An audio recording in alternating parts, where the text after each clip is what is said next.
Hey. So, listen, I wanted to kind of share something really quickly. I had a conversation with someone who is semi close to me, right? Fairly close. And so they were saying how they would tell people all the time that I'm misunderstood. And I was like, well, why do you tell people that I'm misunderstood? Like, why do you feel that you need to do that? And she was like, well, people, I just think they misunderstand you. They don't know you.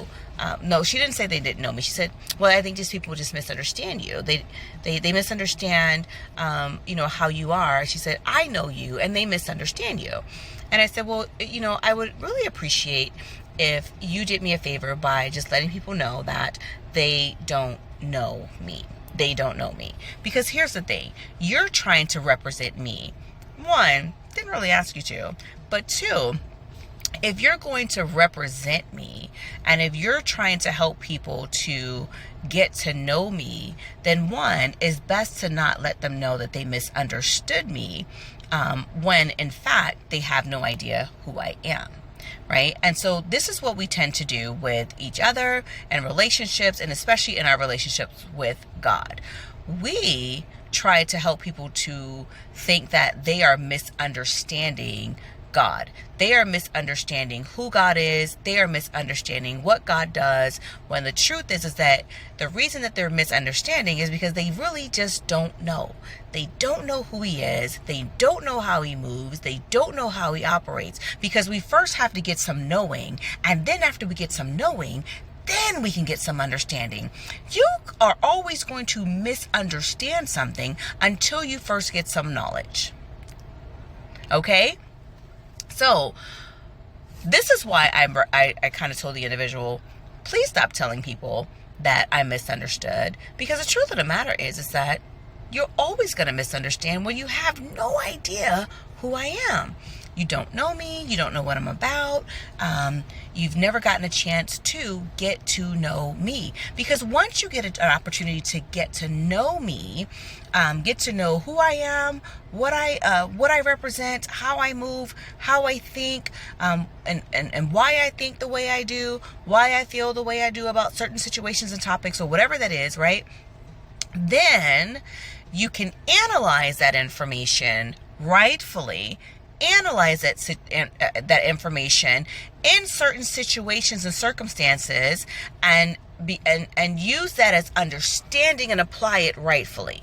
Use it as understanding and apply it rightfully. Because the word says that in all of our knowing, we need to get some understanding. In all of our knowing, we need to get some kind of understanding. But what we try to do is we try to understand something without knowing. We try to get some understanding without knowing. And in our understanding without knowing, that means we're going off of our own ideas, our own thoughts, our own beliefs, and trying to come up with some kind of conclusion. And that doesn't work. So what we have to do is we have to get some actual facts. And the facts is that we have to sit down from the source and start pulling and extrapolating information, extrapolating those facts, so that we can pull on that and analyze that to get some understanding. But if it's coming from us first, if it's coming from our thoughts, if it's coming from our belief, if it's coming from our opinions, then we're always going to misunderstand. We're going to misunderstand people. We're going to misunderstand situations. We're going to misunderstand circumstances. And when it comes to our relationships, especially when it comes to faith, we're going to misunderstand God. And we're always going to do so because we're leaning on our own opinions and thoughts. And so this is what we mean by don't lean on your own understanding, because your own understanding is going to always lead you astray.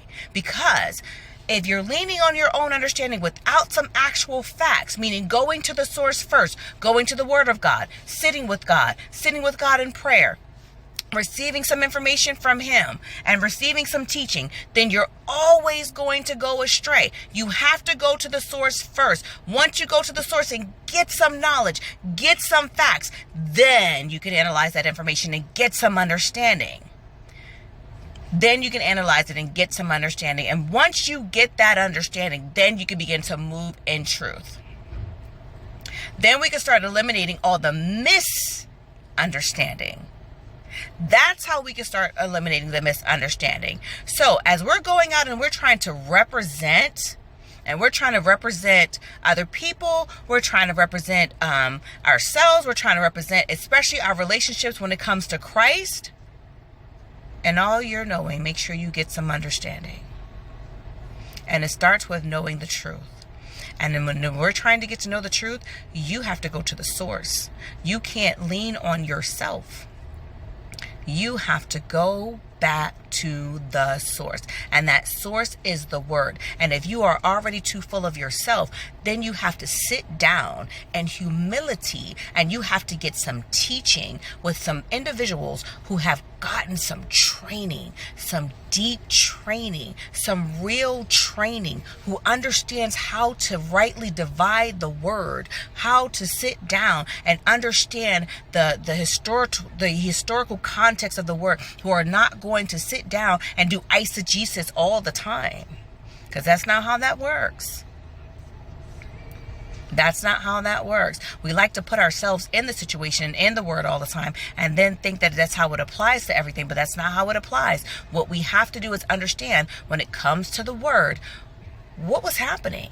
What was the story about? Why was it written? Why was it written to those people? What was the situation going on at that time? And why did God speak at that time frame to those people in those situations? And then how does it apply to us now? That is how we get some understanding. We get the facts, and then we start analyzing it and apply it to us now. This is how we can stop misunderstanding. So if we're going to represent, if we're going to go out here and talk to individuals, the last thing we want to do is misguide and mislead. What we want to do is to help people stand on the truth, because we don't want to be individuals to help to continue to stir confusion. That is the last thing that we want. So whenever someone says, hey, I think you're just misunderstanding, what we need to first start doing is saying, one, I think you just don't know. And it's okay that you don't know. Because when you don't know, and you admit that you don't know, then at least you are now open to knowing. And now that you acknowledge the fact that you're open to knowing, now you realize that you are a teachable person. And once you sit down and you begin to learn and know and grow, then you can get some understanding. And then we can start moving into ways that we are no longer misunderstanding. So we're not going to be misunderstood anymore. We're going to know, and we're going to grow, and then we're going to get some understanding. So, like I said earlier, I know this person was saying, I think you're just misunderstood. No, you just don't know. And it's okay to not know. As long as we acknowledge and accept what we do not know, and then be open to learning so that we can. The change is up to you. Let's move away from confusion so that we don't have this anymore, because we're not going to lean on our own understanding.